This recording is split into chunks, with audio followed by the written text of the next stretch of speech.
Bonjour à tous, je m'appelle Clarisse Valkener, je suis chargée de mission à la FNOGEC et je suis heureuse de vous avoir à ce nouveau webinaire sur les assurances. Alors le thème que nous avons choisi aujourd'hui, c'est l'évolution des risques. Mes assurances sont-elles adaptées? Alors je suis heureuse de co-animer ce webinaire avec Geoffroy Hainaut, qui est directeur associé chez Fides Assurance. Fides Assurance est un intermédiaire en assurance qui a des solutions d'assurance qui sont adaptées aux besoins des OGEC et des établissements scolaires. Et donc, Fides Assurance est devenu partenaire de la FNOGEC cette année, en 2023. On m'a déjà posé la question, donc je précise d'emblée. Fides Assurance est partenaire est un acteur de l'assurance qui est partenaire de la FNOGEC cette année, au même titre que la Mutuelle Saint-Christophe.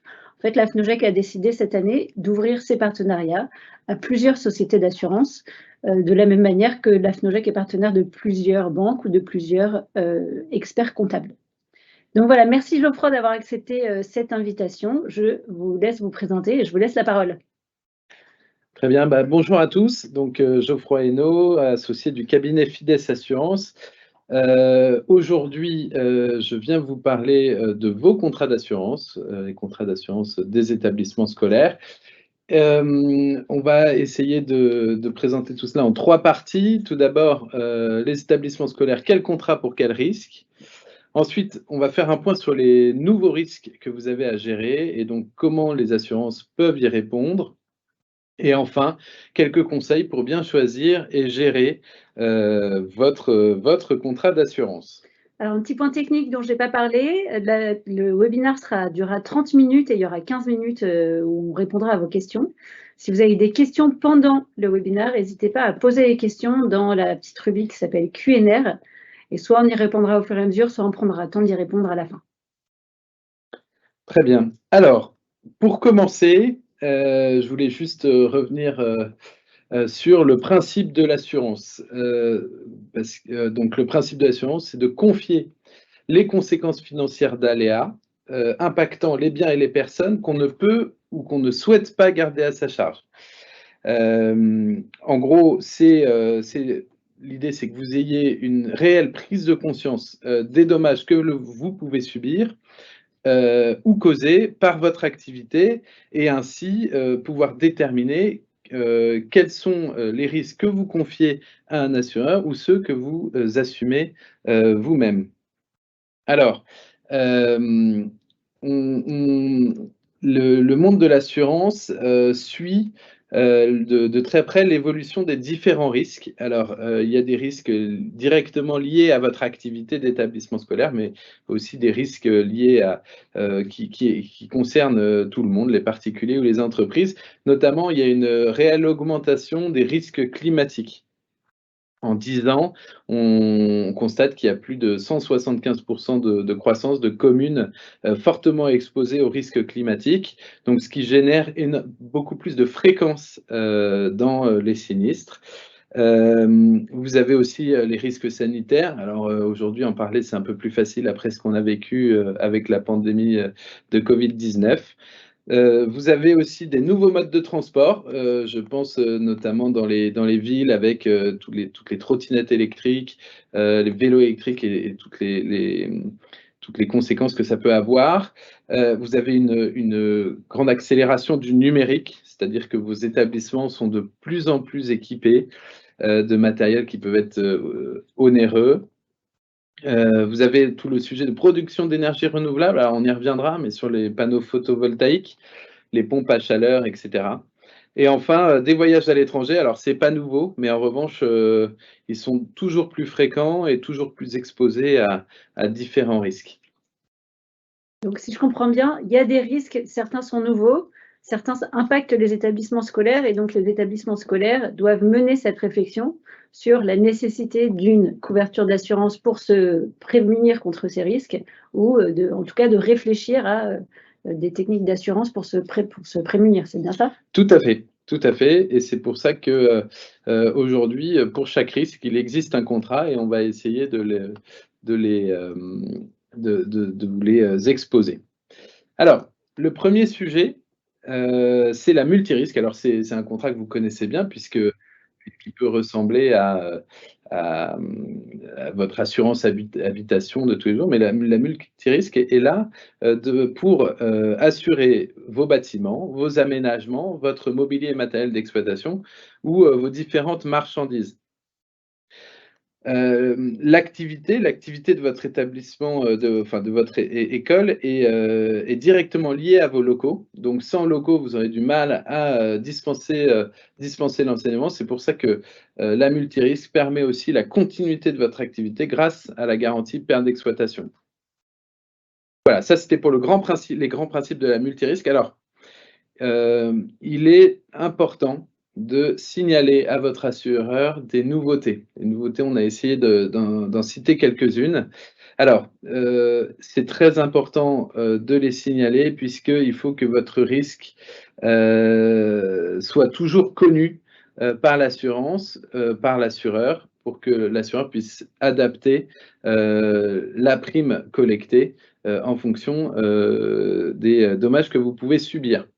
Alors, quand vous... Je coupe la parole à Geoffroy 2 secondes, je suis désolée. Il y a quelqu'un qui pose une question en disant l'événement en direct a-t-il déjà commencé? Est-ce que vous nous entendez? Vous pouvez juste me confirmer que vous nous entendez, parce que là j'ai un doute. J'ai un doute sur le fait que vous nous entendiez. Marine, notre modérateur, qu'est-ce que tu en penses? Tu crois que c'est bon ou...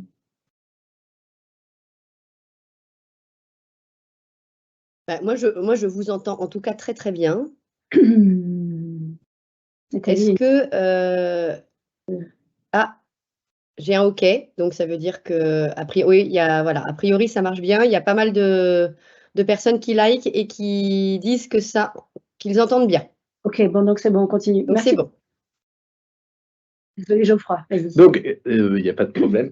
Comme je vous le disais, des activités à déclarer à votre assureur, puisque votre assureur, quand il couvre par le biais de la multirisque votre établissement, il s'attend à ce qu'il y ait une activité d'enseignement, mais pas forcément une cuisine centrale, de la location d'hébergement, de la location d'espace. Et en cas de sinistre, si jamais vous vous retrouvez avec un sinistre généré par exemple par l'activité de cuisine centrale, un incendie notamment, puisque une cuisine qui tourne de façon plus intensive peut générer de l'incendie, eh bien vous pourriez vous exposer à une déchéance de garantie puisque activité non conforme à celle indiquée dans votre contrat multirisque. Donc ça, c'est hyper important. Dès lors que votre établissement se met à exercer des nouvelles activités, pensez à le signaler à votre assureur, notamment sur la partie multirisque.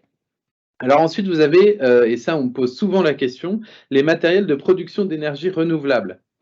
De plus en plus d'écoles envisagent d'installer des panneaux photovoltaïques sur leur toiture, des pompes à chaleur aussi, qui sont des matériels onéreux et qui sont exposés à des sinistres directs. On pense à l'incendie, mais on pense aussi à la grêle pour les panneaux photovoltaïques. Donc ça, pareil,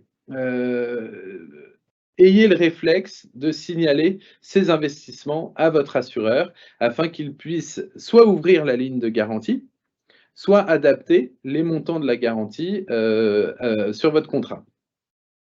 Alors, un troisième sujet, c'est les investissements en matériel. Alors, on pense à tout le matériel informatique, les tablettes, les tableaux numériques, etc. Mais il faut aussi que vous puissiez penser à vos machines, à vos matériels, notamment en cuisine. Je pense aux lave-vaisselle semi-industriels ou industriels qui ont une forte valeur et qui, en cas de sinistre, peuvent être impactés. Donc, ayez des garanties adaptées à ces investissements. Alors, j'ai essayé de lister quelques points de vigilance. En fait, l'idée, c'est dès lors que vous vous retrouvez devant votre contrat d'assurance, voilà, vous essayez de cocher ces différents points pour être sûr qu'en cas de sinistre, il n'y ait pas de problème. Alors, tout d'abord, c'est le contrat multirisque, il est calibré, il est construit sur votre contrat de bail.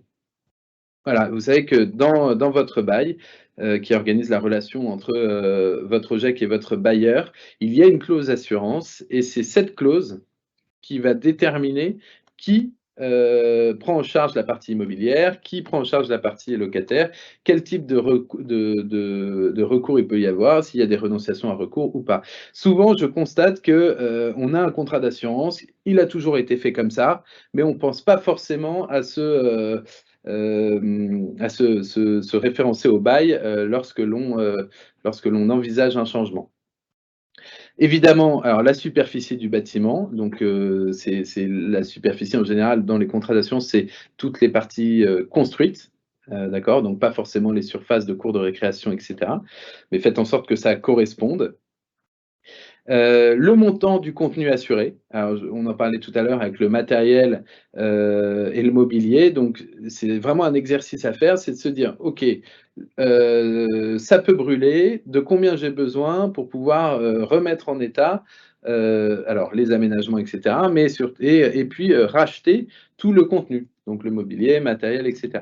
Alors, on a des ratios qui existent, essayez d'avoir en tête 150 € du mètre carré de contenu, qui est le plein de garantie que vous pouvez avoir sur votre contrat multirisque. Ensuite, des garanties que l'on appelle optionnelles, mais auxquelles il faut penser, notamment les marchandises en chambre froide. Quid lorsque vous avez une chambre froide qui tombe en panne, qu'est-ce qu'on fait des marchandises? Est-ce qu'elles sont perdues? Il faut les rembourser. Est-ce qu'on met en place des mesures de sauvegarde aussi qui ont un coût? Et donc ça, pareil, les contrats d'assurance peuvent répondre à ces coûts. Les matériels hors locaux, on pense aux ordinateurs, par exemple, que vous pouvez confier aux professeurs, qu'ils rapportent chez eux, les garanties Brin Machine aussi. Donc tout ça, ce sont des lignes à connaître et à mettre en place dans vos contrats d'assurance. Un petit point sur la cohérence de la garantie perte d'exploitation avec le budget de fonctionnement de votre établissement. Alors ça, c'est hyper important puisqu'en cas de sinistre d'intensité, vous allez normalement fermer les locaux. Vous allez déployer un plan de continuité d'activité. Alors, petite parenthèse sur le plan de continuité d'activité, si vous n'en avez pas mis un en place, essayez d'avoir une réflexion dessus, puisque le jour du sinistre, on est content d'avoir une feuille de route qui se déploie et qui permet de savoir qui fait quoi à quel moment. Et c'est justement cette garantie d'exploitation qui vient financer tout ce que vous allez mettre en œuvre dans votre continuité d'activité. Donc, de la location de nouveaux locaux, la construction d'Algeco si vous avez un terrain suffisant, les installations provisoires d'énergie, etc. Et il faut savoir aussi que cette garantie agira si jamais malheureusement vous ne pouvez pas continuer votre activité, vous avez beaucoup trop de travaux, etc. à faire, donc vous êtes obligé de fermer l'école pendant un temps défini, et bien là, votre assureur, il sera là pour payer votre marge brute et vous permettre de ne pas mettre en péril la situation financière de l'établissement. Enfin, dernier sujet, le niveau des franchises de votre contrat. Sachez que plus vous avez des franchises élevées, plus il y aura un impact à la baisse sur votre cotisation. Plus vous aurez des franchises basses, plus votre cotisation sera élevée. Donc là, pareil, c'est à vous de déterminer à partir de quel montant vous devez transmettre le risque à un assureur ou vous pouvez l'assumer. Et enfin, les différents types d'indemnisation, c'est important. Est-ce que votre contrat, il indemnise en valeur vétusté déduite ou en valeur à neuf sur 3, 5, 10 ans? Voilà, tout ça, c'est des éléments à prendre en compte. Donc voilà, ça c'était pour la multirisque. Je vous propose d'aborder maintenant la notion de responsabilité civile. Alors, c'est un grand mot, mais qui est hyper important puisqu'en fait, le contrat responsabilité civile, il intervient pour couvrir les dommages matériels et immatériels causés aux tiers. Alors quand on entend tiers, ça peut être vos salariés, ça peut être vos bénévoles, ça peut être aussi vos élèves.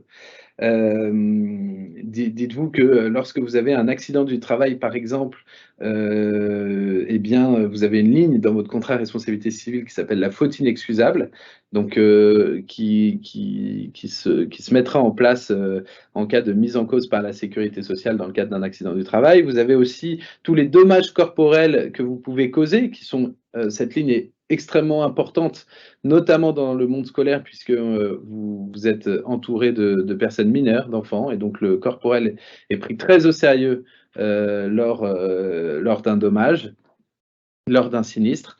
Donc voilà, donc ça c'est vraiment tous les dommages causés au tiers. C'est pour ça qu'il est extrêmement important que vous ayez un contrat d'assurance qui soit vraiment spécifique au monde scolaire.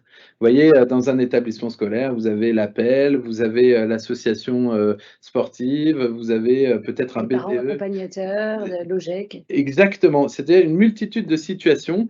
Vous pouvez avoir aussi des voyages en dehors de l'établissement. Est-ce que votre responsabilité civile est bien monde entier et pas juste en France? Voilà, vous avez une multitude de risques que seuls les assureurs dédiés au monde scolaire peuvent bien prendre en compte dans leur contrat. Voilà. Alors, quelque chose d'important aussi, alors il y a certaines nouveautés qu'il est vraiment nécessaire d'annoncer à votre assureur, toujours dans l'idée globale de faire prendre, enfin, d'avoir conscience des risques que l'on peut générer et d'être sûr que votre assureur en ait bien conscience aussi. Vous voyez, quand vous êtes cuisine centrale ou que vous faites de l'hébergement, vous pouvez générer des risques nouveaux. Par exemple, vous fournissez les repas à l'école d'à côté. Quid s'il y a une intoxication dans l'école d'à côté? Ce ne sont pas vos élèves, ce ne sont pas vos salariés, mais vous allez devoir répondre de cette intoxication. D'où l'importance de prévenir votre assureur. Vous ne prévenez pas d'une cuisine centrale, l'assureur sera en droit de vous dire: «Mais attendez, moi je sais que vous faites de la cuisine, mais pour vos élèves, j'envisageais pas du tout que vous puissiez distribuer des repas à la ville ou à l'école d'à côté». C'est le même raisonnement pour l'hébergement ou la location d'espace. J'avais noté aussi l'accueil des personnes externes. Alors, on a eu pas mal de questions au moment des plans blancs, au moment aussi de l'arrivée des réfugiés ukrainiens, puisque vous avez certains de vos établissements qui ont accueilli des réfugiés. Bon, bah voilà, quelle responsabilité on a si jamais ce réfugié accueilli génère un dommage? Est-ce que c'est notre contrat d'assurance qui peut être utilisé?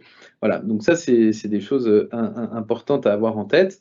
Et enfin, alors dernier exemple en date aussi, les êtres vivants, enfin notamment les animaux que vous pouvez avoir sur vos terrains. Je pense aux moutons, par exemple, pour tondre l'herbe, et cetera, ou même des ruches. Sachez que vous êtes responsable de ces animaux. Vous avez un mouton qui s'échappe de son enclos, qui vient se mettre sur la route et génère un accident de la route. C'est votre responsabilité qui sera recherchée.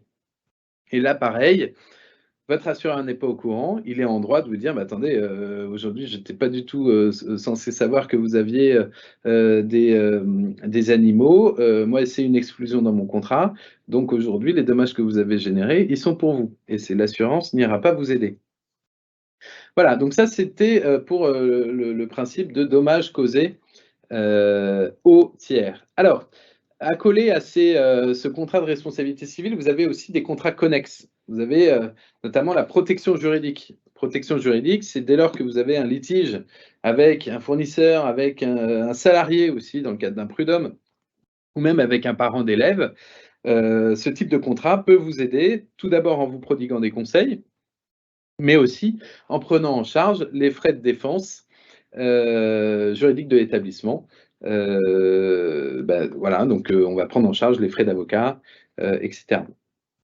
La partie individuel accident, ce qu'on peut aussi appeler l'assurance scolaire. Ça, c'est une assurance qui vous est demandée souvent. Alors souvent, l'école la propose et la fournit, mais ça prend en charge les dommages directs subis par vos élèves. On pense au bris de lunettes, on pense aux dommages corporels, ça peut être une fracture, un choc sur les dents, etc.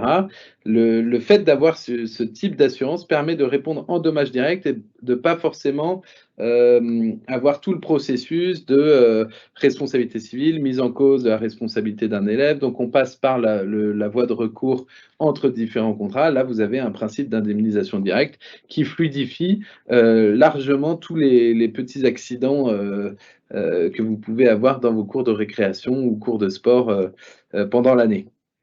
Voilà, donc ça simplifie la plupart des sinistres. Alors, on a une question qui permet d'illustrer un peu notamment la responsabilité civile. Quelqu'un qui dit que sur le terrain de l'école, un apiculteur a installé des ruches en accord avec le propriétaire. Donc ça fait penser à votre exemple avec les moutons. Que faire du point de vue des assurances, responsabilité de la commune ou de l'apiculteur? Alors, si j'entends bien, donc c'est que le terrain qui est exploité par l'établissement scolaire, c'est ça? Le propriétaire, c'est la commune. D'accord. Et il y a un apiculteur qui a installé des ruches en accord avec le propriétaire, la commune. D'accord. Et donc, eh bien, alors, ça, c'est une très bonne question. Alors, bon, comme ces ruches n'appartiennent pas à l'établissement, tous les sujets de dommages directs liés à l'incendie ou à l'événement climatique, a priori, n'est pas forcément le sujet de l'école dans le cas de la multirisque. En revanche, quid si jamais vous avez un élève qui est piqué par une abeille?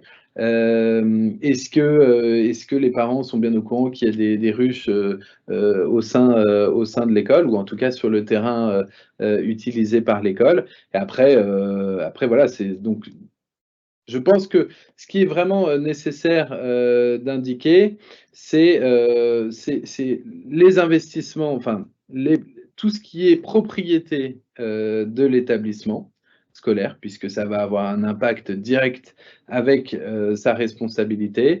En revanche, pour ce type de sujet, après, bon, juridiquement, il faut voir, est-ce qu'il y a un contrat entre l'apiculteur et le propriétaire, comment c'est organisé, etc. Mais ça, pareil, même de toute façon, en fait, en tout cas, pour répondre précisément à cette question, dès que vous avez un doute, il faut appeler votre assureur, qui lui pourra se renseigner justement précisément en vous demandant les contrats typiquement qui peut exister entre la commune, l'établissement, etc. Super. Alors, c'était... oui, allez-y. Alors, bon, là, c'était pour le sujet des contrats connexes. Je ne sais pas s'il y a d'autres questions. Sinon, on va continuer avec les autres risques, alors que vous connaissez sûrement. C'est pour ça qu'on va les passer rapidement. Mais en gros, sachez que les dirigeants bénévoles, les chefs d'établissement peuvent être mis en cause au titre de leur fonction de dirigeant. Donc là, il y a un contrat qui s'appelle la responsabilité civile des mandataires sociaux, qui existe pour répondre aux conséquences pécuniaires de cette responsabilité. Vous avez aussi, lors des travaux réalisés par votre établissement, vous connaissez sûrement la dommage ouvrage, mais aussi toutes les responsabilités civiles, maître d'ouvrage, les tout risques chantiers et autres. Donc la dommage ouvrage, je vous rappelle qu'il y a un contrat obligatoire. Il y a un sujet sur l'automission. Alors, l'automission, je voulais juste en parler 30 secondes. Sachez qu'en cas de sinistre grave d'un de vos salariés qui utilise son véhicule personnel lors d'une mission confiée par l'établissement, l'assureur du salarié voudra connaître le motif du déplacement pour savoir si il y a bien une ligne d'assurance prévue sur ce sujet. Si jamais ce n'est pas prévu ni sur le contrat du salarié, ni par un contrat automission, c'est directement la responsabilité civile de l'employeur qui sera recherchée. Donc, d'où l'importance parfois de simplifier la vie avec la souscription de ce type de contrat. Et enfin, sachez qu'il existe aussi, en cas de décès ou chômage des parents, des assurances couvrant les frais de scolarité des élèves. Merci Geoffroy. Cette première partie, elle était intéressante parce qu'elle montre bien qu'en fait, il y a des contrats classiques dont vous connaissez l'existence par cœur, comme la multirisque ou la responsabilité civile. Pour autant, il peut y avoir des nouveaux risques liés à des nouvelles activités, liés à une évolution de la société, liés à plein de choses, liés à l'évolution du climat, etc. Et donc, c'est important régulièrement de se poser la question, est-ce que je suis bien assurée? Est-ce que ces nouvelles activités, elles sont bien prises en compte dans mes contrats? Donc, est-ce que je suis bien couvert pour toutes les activités de l'établissement? Parce qu'il y a des établissements qui développent des activités annexes à l'enseignement, et un assureur n'est pas censé savoir qu'un établissement scolaire développe des activités annexes. Donc, merci pour cette première partie. On s'était dit que dans une deuxième partie, ça serait intéressant de vous parler pour le coup de nouvelles assurances. Donc, ce ne sont pas les assurances classiques dont on parle tout à l'heure, dont on parle d'habitude, et qui couvrent des risques nouveaux pour le coup. Alors, Geoffroy ? Oui, alors, donc ces nouvelles assurances, alors, vous allez me dire, les voyages scolaires. Oui, mais ça fait des années que vous organisez des voyages scolaires, et ça, j'en suis bien conscient. Sauf que eh bien, vous avez des voyages de plus en plus fréquents, de plus en plus loin. Vous avez tous connu cette période de mars 2020 où vous avez vu tous vos voyages scolaires se faire annuler à cause de la pandémie. Donc, je pense que c'est vraiment un sujet stratégique dans votre établissement et qu'il est important d'avoir une espèce de procédure voyage qui est indispensable pour pouvoir optimiser au maximum la couverture de votre voyage. Deux contrats principaux, l'assistance et l'assurance annulation. Donc l'assistance en général, elle est incluse dans votre responsabilité civile, assurance scolaire. Donc vous avez normalement une ligne d'assistance. Donc vérifiez bien le montant des garanties, de rapatriement, de frais médicaux à l'étranger. Sachez qu'aux États-Unis, vous le savez d'ailleurs sûrement mieux que moi, mais les frais médicaux à l'étranger, aux États-Unis, en Chine, au Canada, etc., c'est des milliers d'euros, voire des dizaines, voire des centaines de milliers d'euros. Et donc, seuls des contrats d'assistance dédiés peuvent répondre à ce type de sujet. Ensuite, vous avez une ligne, c'était intéressant, je trouve, de la signaler, c'est recherche et sauvetage en mer et montagne. Dès que vous organisez une semaine au ski, par exemple, vous allez avoir une multitude de sollicitations par votre carte bancaire, par la station quand vous achetez des forfaits, etc. Sachez que la plupart des contrats d'assistance que vous souscrivez pour votre établissement proposent déjà ces garanties de sauvetage en mer et montagne. Donc, afin d'éviter les doublons, voilà, sachez que cela existe. Ensuite, vous avez les contrats d'assurance annulation. Alors pareil, une multitude de choses, c'est une jungle le contrat d'assurance annulation. Vous avez les annulations individuelles, vous avez les interdictions de voyager émises par les autorités, quid en cas de pandémie, quid en cas d'attentat. Sachez qu'une garantie attentat, en général, c'est sur le lieu de villégiature. Donc, qu'est-ce qui se passe quand on a un Charlie Hebdo, par exemple, et que l'attentat, finalement, il est à Paris, que c'est la ville de départ pour votre établissement. Si jamais l'État décide d'annuler tous les voyages, la garantie attentat lieu de villégiature ne pourra pas s'appliquer. Voilà. Donc tout ça, il faut que vous ayez en tête ces différentes garanties et que vous preniez l'habitude, que vous fassiez prendre l'habitude à vos professeurs qui organisent les voyages de vraiment se poser la question de l'assurance et de ne pas souscrire tout ce qui est proposé par le voyagiste ou au contraire de ne rien souscrire lorsque vous organisez vous-même un voyage, par exemple, en prenant vous-même les billets et effectuant vous-même vos réservations. Je comprends qu'en fait, l'assurance annulation, c'est la décision de confier à quelqu'un d'autre le risque financier lié aux annulations. Mais en fait, un établissement peut aussi organiser lui-même les conditions d'annulation des voyages qu'il organise. Tout à fait. C'est exactement ça. D'ailleurs, ça fait un peu référence à notre introduction qui est de décider, que vous ayez une réflexion sur ce sujet, de dire est-ce qu'on confie ce risque à un assureur ou alors est-ce qu'on l'assume pleinement en clarifiant toutes nos conditions avec les parents d'élèves, avec les familles, lorsque vous organisez un voyage. Vous avez un enfant malade la veille, qui paye le voyage? Est-ce que c'est l'école? Est-ce que c'est la famille? En tout cas, plus vous l'aurez anticipé, plus vous pouvez bâtir vous-même votre politique d'annulation et d'assurance annulation, sans pour autant le confier à un assureur. Je fais un petit aparté sur les voyages parce qu'on a fait un exercice à la FNOJEC de cartographie des risques et on avait effectivement identifié qu'il y avait des risques importants sur l'organisation des voyages. Et donc, on avait travaillé sur une procédure pour les voyages qui est dans la documentation d'Isidore. Donc, je vous la mets dans le QNR. Tac, je vous l'envoie. C'est un lien. Vous avez des exemples de procédures voyages et de documents qui peuvent être utilisés pour formaliser l'organisation des voyages avec les professeurs. Voilà.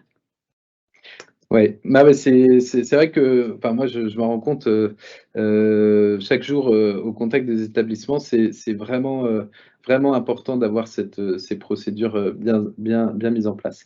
Alors, deuxième sujet dont vous avez sûrement entendu parler, notamment quand on vous a parlé du RGPD. En plus d'être indigeste, c'est une exposition nouvelle à des nouveaux risques, notamment au sujet de la donnée. La donnée, je vous le rappelle, vous êtes la responsabilité de la perte de données et pour celui qui collecte la donnée et non pas forcément celui qui stocke la donnée. Donc moi j'ai déjà eu des objections, par exemple, c'est Charlemagne qui stocke mes données, donc moi je ne suis pas du tout en risque, etc. Sachez que si jamais vous avez une fuite de données, même chez Charlemagne, comme vous avez été collecteur, vous allez être responsable. Alors, un contrat d'assurance cyber, il intervient sur 2 sujets principaux. Tout d'abord, les dommages subis. Donc, je vous rappelle, attaque cyber, vous avez votre système d'information, écran noir, ou alors complètement crypté, ou alors un message qui dit de payer une rançon, etc. En tout cas, vous n'avez plus du tout accès à vos données. Eh bien, le contrat d'assurance va prendre en charge les frais d'expertise, les frais de reconstitution de données, les frais de notification, de monitoring aussi. Monitoring, vous savez, c'est le scan du web pour essayer de retrouver des données qui appartenaient à l'établissement. Vous avez aussi tous les dommages causés. Vous savez qu'en tant que collecteur, donc vous avez une responsabilité et donc vous pouvez avoir des conséquences pécuniaires du fait des dommages immatériels causés aux tiers, donc la perte des données de ces tiers. Et ensuite, le contrat peut intervenir sur les frais de défense suite à une enquête réglementaire comme la CNIL. Alors, juste pour vous donner une idée sur un sinistre, là j'ai eu une école il n'y a pas si longtemps qui m'a appelé, la reconstitution de données, c'était un devis à 25 000 €. Voilà. Un contrat cyber, en fonction de la taille de votre établissement, ça va de 1000, ça commence à 1000 €, ensuite ça peut monter jusqu'à 2000, 3000 € l'année. Mais voilà, en plus d'être une aide, en fait, vous avez quand même toute une assistance lorsque il vous arrive un sinistre. Eh bien, ça peut être une bonne façon de contrer ces dommages. Il y a une sinistralité importante sur ces risques? Alors, une sinistralité importante, en tout cas, il y a plus d'attaques cyber que d'incendies. Pourtant, on se couvre naturellement contre l'incendie. En fait, cette sinistralité augmente puisque les méthodes des cyberattaques ont évolué. Autrefois, on avait plutôt des attaques très ciblées, c'est-à-dire que vous avez le cyberpirate qui visait par exemple un établissement ou une entreprise et qui attaquait directement cette entreprise. Là, maintenant, vous avez des sortes de coups de filet et donc dans lequel peut se trouver votre établissement scolaire. Donc vous allez avoir, par exemple, toutes les associations ou toutes les PME de la ville de Lagny-sur-Marne qui vont être visées par un coup de filet. Et donc là-dedans, vous allez avoir peut-être votre école. Et voilà. Donc c'est vraiment ce qu'on observe, c'est que c'est de plus en plus courant et surtout de plus en plus... oui, c'est des espèces de coups de filet beaucoup plus gros. Alors, on parle de risque numérique, c'est un sujet de la cybersécurité sur lequel la FNOGEC est assez mobilisée, grâce à son pôle système d'information qui travaille beaucoup sur le sujet. Donc, il y a eu un dossier spécial dans le dernier MAC des OGEC, comme quoi c'est un sujet d'actualité, celui qui est paru au début du mois, qui était un dossier spécial consacré à la cybersécurité. Donc, je vous l'envoie parce que dans les QLR, qui peut donner des informations intéressantes. Dans la documentation d'EasyData, vous avez aussi beaucoup d'informations sur en fait comment faire de la prévention pour limiter les risques cyber. Il faut savoir qu'il y a aussi une agence qui publie beaucoup de documentation intéressante qui s'appelle l'ANSSI, A-N-S-S-I, qui a des nombreux guides qui sont même destinés aux TPE, PME. En fait, l'idée, c'est que c'est pas parce qu'on est une toute petite entreprise qu'on est mieux protégé contre ces risques. C'est vraiment des risques qui touchent toutes les entreprises, quelle que soit leur taille, et donc il y a des éléments de prévention à mettre en place, même si vous êtes un petit OGEC. Voilà, alors un autre sujet, donc là on a parlé du cyber, je vais y venir très rapidement, mais c'est l'assurance des tablettes que vous confiez à vos élèves. Alors sachez que dès lors que vous confiez du matériel en dehors de l'établissement à des élèves, l'élève n'étant pas un préposé, donc n'étant pas un salarié, il s'agit d'un tiers, et donc le contrat multirisque en général n'agit pas lorsque ce matériel est confié. Donc je vous encourage soit à souscrire à des contrats spécifiques, casse, vol, perte, France-étranger, ou en tout cas de challenger l'assurance de votre bailleur, ou alors d'avoir conscience de ces risques et d'organiser, encore une fois, cela avec les parents. Voilà, vous avez la tablette qui est volée ou qui est cassée, est-ce que les parents payent eux-mêmes la tablette? Voilà, en tout cas, c'est un sujet, ne vous dites pas: «Tiens, j'ai les biens à l'extérieur des locaux sont couverts par mon contrat multirisque, donc les tablettes confiées aux élèves sont couvertes». Non, pas forcément. Voilà, ça c'était pour les nouvelles, entre guillemets, «nouvelles assurances», face aux nouveaux risques. Maintenant je vous propose, quelques conseils pour, bien choisir et gérer, vos contrats d'assurance. Donc ça sera, ce seront les mots de la fin. Je voulais faire un petit focus sur les primes d'assurance, comment elles étaient organisées et comment vous pouviez, vous positionner quand vous regardez votre budget assurance, savoir si, est-ce que vous êtes, trop cher, pas assez cher, pourquoi il y a une augmentation, et cetera. Donc sachez qu'une prime d'assurance déjà, en tout cas un contrat et du coup sa prime est, adossée à un indice, notamment, l'indice de la Fédération française du bâtiment, le fameux indice FFB. Vous avez aussi d'autres indices, l'indice Syntec, l'indice risque industriel. Sachez que ces indices liés au bâtiment ont pris entre 8 et 11% cette année. Donc, votre contrat d'assurance, même s'il n'a pas subi de sinistre, et cetera, s'il suit juste l'augmentation de l'indice, il peut avoir pris 8 à 11% sans que ça soit considéré comme une augmentation dite abusive. Vos contrats, ils peuvent être aussi impactés, enfin les primes de vos contrats peuvent être impactées par la sinistralité, mais aussi les orientations commerciales des compagnies d'assurance. Une compagnie, on a eu des compagnies, par exemple, en 2008, qui ont voulu se débarrasser des assurances immeubles. Ben, c'est simple, hein, elles ont lancé des grosses augmentations sur les contrats immeubles. Donc voilà, donc c'est pour ça que c'est hyper important d'avoir une bonne relation avec votre intermédiaire qui va pouvoir anticiper ce type d'impact. Et enfin, vous avez la possibilité de challenger vos contrats. Alors, une chose, dans un contrat, on n'est pas dans le cadre d'un contrat de particulier, donc toutes les résiliations loi Hamon, et cetera, ne s'appliquent pas sur les contrats des OGEC. Vous êtes liés aux entreprises là-dessus, donc la règle principale, c'est une date d'échéance pour la plupart d'entre vous au 1er septembre, et le contrat doit être dénoncé 2 mois avant cette date d'échéance par courrier recommandé. Donc dites-vous que si vous n'avez pas envoyé de recommandé avant le 1er juillet pour vos contrats à échéance au 1er septembre, vous serez hors délai, vous ne pourrez donc pas résilier, vous serez réengagé sur 1 an. Une chose, je vous ai parlé des indices. Vous avez un petit article du Code des assurances qui dit que si jamais vous recevez votre avis d'échéance et que vous constatez une hausse entre l'année dernière et cette année supérieure à la hausse de l'indice, vous pouvez dénoncer hors délai votre contrat d'assurance. Gardez-le en tête au moment de recevoir vos appels de cotisation. Je vous ai noté aussi des petits ratios que l'on constate dans les contrats prévus pour les OGEC, notamment au niveau de la multirisque. On constate à peu près 1 € du mètre carré. Voilà, ça c'est la cotisation de votre contrat multirisque. Alors, vous êtes à 80 centimes, vous êtes à 1,30 € du mètre carré, ne vous inquiétez pas. Ne vous interrogez pas forcément, puisqu'il y a une multitude de choses qui peuvent avoir un impact sur la cotisation. En revanche, si vous commencez à être à 3-4 € du mètre carré, là, vous pouvez peut-être vous interroger sur votre positionnement tarifaire. On a une question sur la superficie des bâtiments. C'est en chaume ou en chobe? Alors oui, est-ce qu'on est en surface nette ou surface brute? Alors, en général, on parle plutôt de surface brute, mais ce qu'on va essayer ce qu'on va considérer, c'est donc tous les niveaux de construction. Après, vous avez des petites spécificités sur les terrasses, sur les préaux, et cetera, où on compte qu'une partie de la superficie. Alors ça, c'est charge vraiment à votre intermédiaire de bien connaître la définition propre à la compagnie d'assurance avec laquelle il va travailler, la définition de la superficie. Puisqu'en fait, vous avez certaines compagnies qui peuvent calculer la superficie d'une façon tout autre. En tout cas, ce qui est important, c'est que la superficie demandée par l'assureur soit la bonne.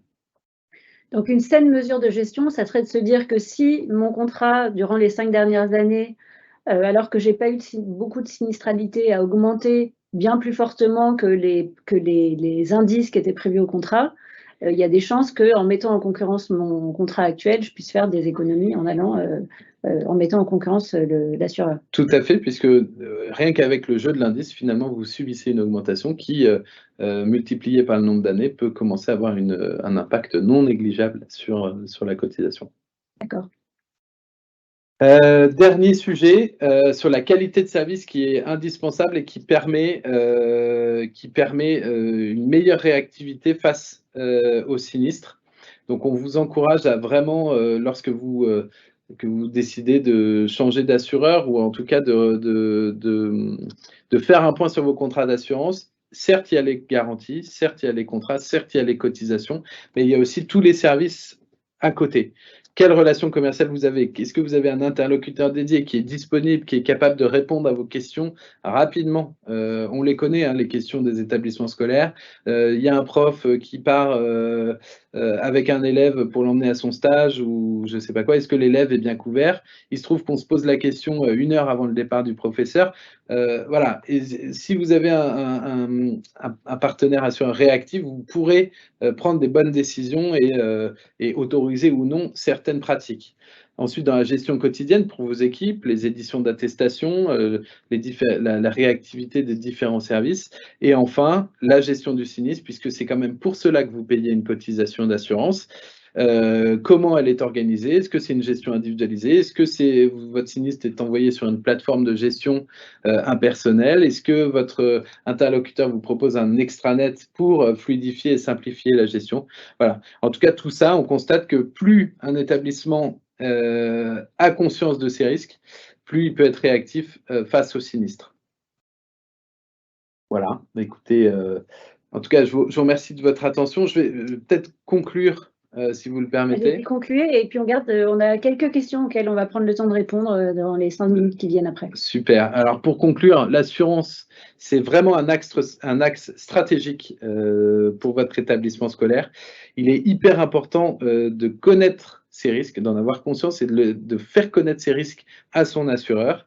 Et enfin, votre assureur, il doit être artisan, il doit participer à l'élaboration de votre stratégie et en vous garantissant une réactivité au quotidien. Voilà. Merci beaucoup Geoffroy, c'était très éclairant, très intéressant. J'espère que ce webinaire vous a plu. Je prends les différentes questions qu'on a pu avoir. Peut-on cumuler des protections juridiques de différents contrats? Alors, la question de cumul des assurances, ce qui est sûr, c'est que l'assurance ne doit pas être une source d'enrichissement personnel. Donc, c'est-à-dire que normalement, vous devez retrouver, après un sinistre et l'utilisation d'un contrat d'assurance, vous devez vous retrouver exactement dans la même situation que celle avant le sinistre. Après, au niveau des cumuls de protection juridique, est-ce que ça, je pense que ça doit dépendre de chaque contrat, puisque vous pouvez avoir des... je vois pas... non, ça peut se cumuler ou pas. Ça, c'est à voir au cas par cas, je pense, en fonction de la situation. D'accord. Si on passe par un AMO pour des travaux, c'est à nous ou lui de prendre une dommage ouvrage? Ah, alors ça, c'est une excellente question. Le dommage ouvrage, de toute façon, est un sujet où on pourrait en parler pendant des heures. La souscription de la dommage ouvrage, elle appartient au maître d'ouvrage. D'accord, donc c'est vraiment à l'OGEC ou à l'association propriétaire qui ordonne les travaux de souscrire le contrat de dommage ouvrage. En revanche, il apparaît que la souscription d'une DO est extrêmement complexe, que ça soit pour obtenir une tarification, pour récolter les pièces pour obtenir un devis. Ensuite, vous avez entre le devis et le contrat des nouvelles pièces à transmettre, et ensuite, une fois que vous avez reçu les travaux, des nouvelles pièces à transmettre à votre assureur DO. Donc c'est assez long. On constate qu'il y a pas mal de chantiers. Finalement, vous avez qui est amorcé, mais qui n'est pas forcément terminé. C'est pour ça que nous, on conseille souvent, lorsque vous lancez un chantier, c'est de rajouter une ligne de mission chez l'AMO ou chez l'architecte de bonne constitution du dossier dommage-ouvrage. Voilà. Moi, je peux comprendre que le responsable travaux de l'OGEC, il ne soit pas à la pointe de la technique pour la constitution de ce dossier, et c'est bien plus simple à réaliser par un homme de l'art. Donc, je vous encourage vraiment à...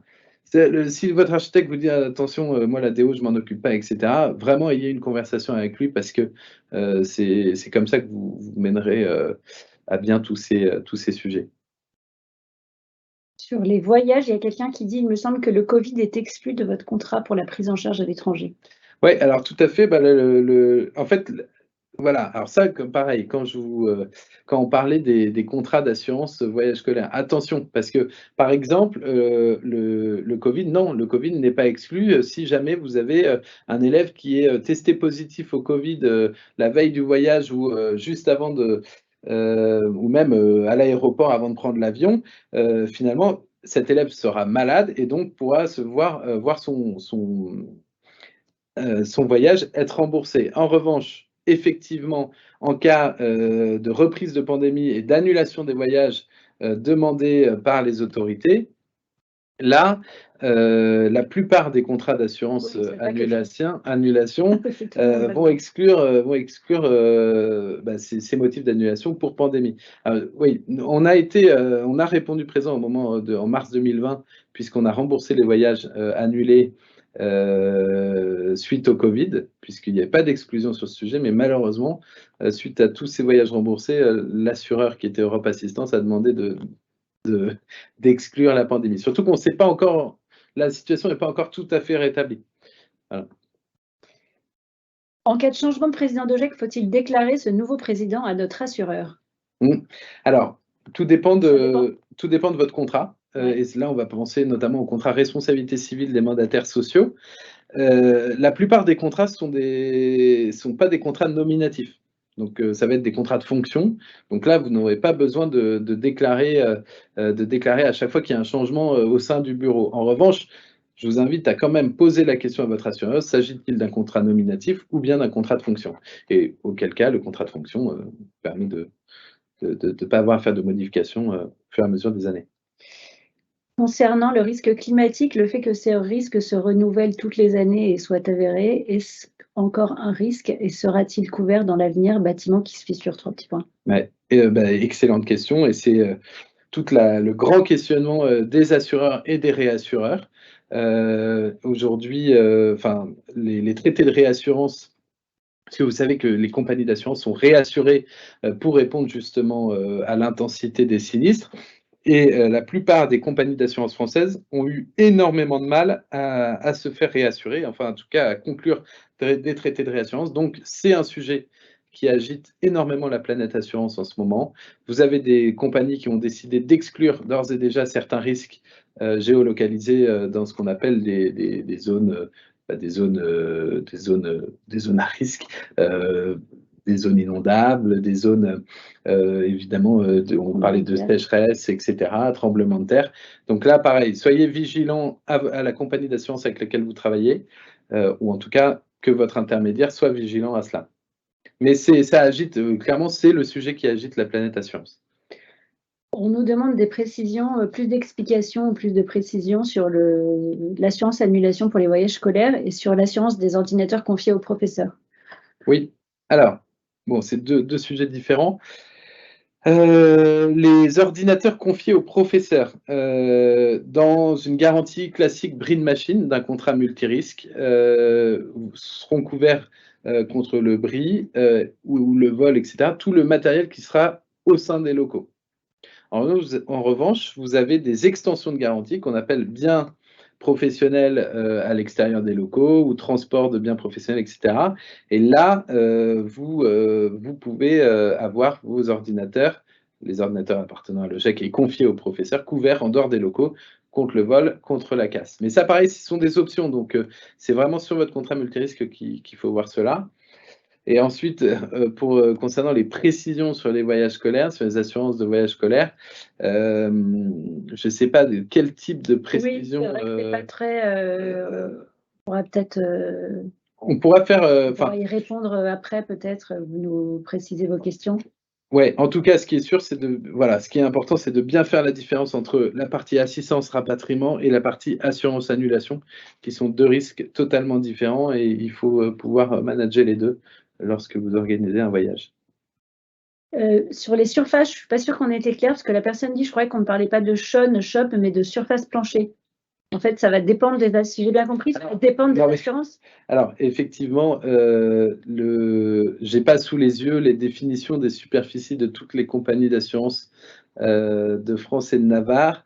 En tout cas, ce qui est sûr, c'est que, lorsque vous refaites une étude sur votre contrat multirisque, lisez dans les conditions générales la partie le glossaire, il y a toujours une définition de superficie et vous allez avoir, la définition exacte de la superficie à annoncer à l'assureur.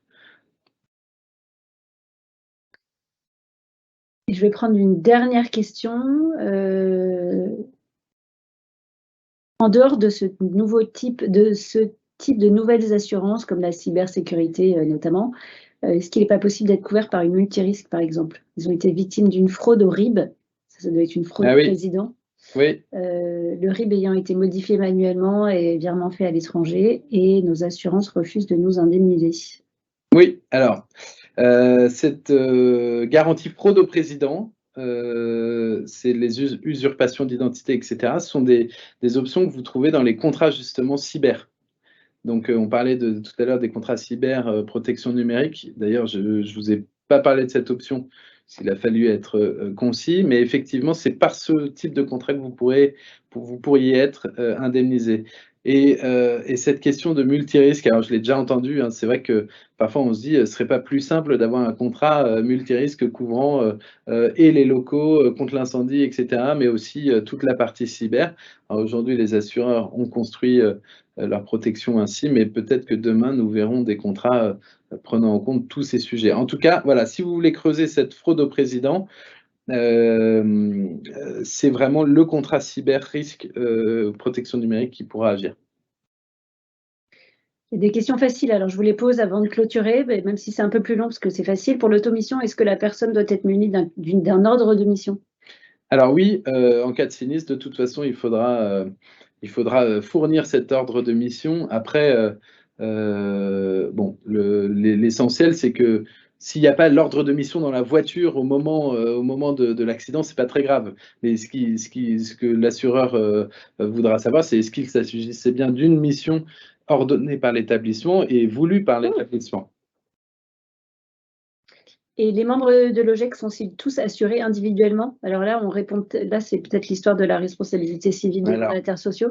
Les membres de l'OGEC, en tant que bénévoles, peuvent être inclus dans le contrat automission. Non, on ne parle pas de l'automission, je pense qu'on passe dans le. Mais pour la partie mandataires sociaux, c'est dès lors que de toute façon il y a un mandat de direction sur votre fonction, eh bien vous allez être couvert, puisque possiblement mis en cause. Il n'y a pas d'exclusion pour, par exemple, le trésorier ou d'exclusion pour, le secrétaire, et cetera. Même vous pouvez avoir les DAF de vos établissements qui peuvent être concernés par le contrat des mandataires sociaux. Dès lors qu'ils ont, un pouvoir de signature, ils peuvent engager, une délégation de pouvoir. voilà, Ils ont une exact, délégation de pouvoir, exactement. Mais c'est tout comme le chef d'établissement. Le chef d'établissement, finalement, juridiquement, il a, cette responsabilité de mandataire social grâce à l'ordre de mission donné par l'OGEC. Oui, en fait, c'est les dirigeants de l'OGEC qui sont couverts et ça recouvre l'ensemble des administrateurs, donc le conseil d'administration, et l'ensemble des dirigeants, donc chef d'établissement ou équipe dirigeante ayant reçu une délégation de pouvoir. Quelle est votre position, Geoffroy, sur la prise en compte du risque contamination par le champignon mérule? Ça, c'est une question. Alors, on voit que les risques sont nombreux quand même. Et ce Q&A, il est intéressant parce qu'on voit qu'on passe de risques, les risques sont variés. J'aimerais pouvoir vous dire, tout comme j'aimerais dire au syndicat des copropriétaires quand j'assure leur immeuble que les assureurs prennent en charge la mérule, mais malheureusement, il s'agit souvent d'exclusion dans les contrats multirisques immeubles ou multirisques professionnels. Ouais. C'est comme le Covid, on les exclut, les assureurs les excluent. Le problème, c'est que l'assureur qui arrive en disant bah, « moi, je couvre tout ce que les autres ne couvrent pas », en général, vous n'allez pas l'avoir longtemps, cet assureur. Voilà, c'est que s'il y a des risques qui sont non couverts, c'est qu'aujourd'hui, financièrement, ils sont non couvrables, puisque, voilà, puisque… Les primes seraient trop importantes. Les primes seraient trop importantes. Après, il y a une mauvaise maîtrise peut-être, puisque vous savez, enfin, ce qui organise les contrats d'assurance, etc., c'est des actuaires qui font des calculs de probabilité, de statistiques, etc. Donc, non, malheureusement, sur la mérule, on n'a pas de solution spécifique. On en a plein d'autres, en revanche, mais pas sur la mérule. Désolée, on a été un peu plus long que prévu, mais c'était riche de questions. Merci à tous pour vos interventions. Merci à Geoffroy d'avoir accepté d'animer ce webinaire avec nous. Si vous avez des questions après le webinaire, n'hésitez pas à me les adresser ou à les adresser à Geoffroy. Merci pour votre attention à tous et à bientôt pour un prochain webinaire. Merci beaucoup, au revoir.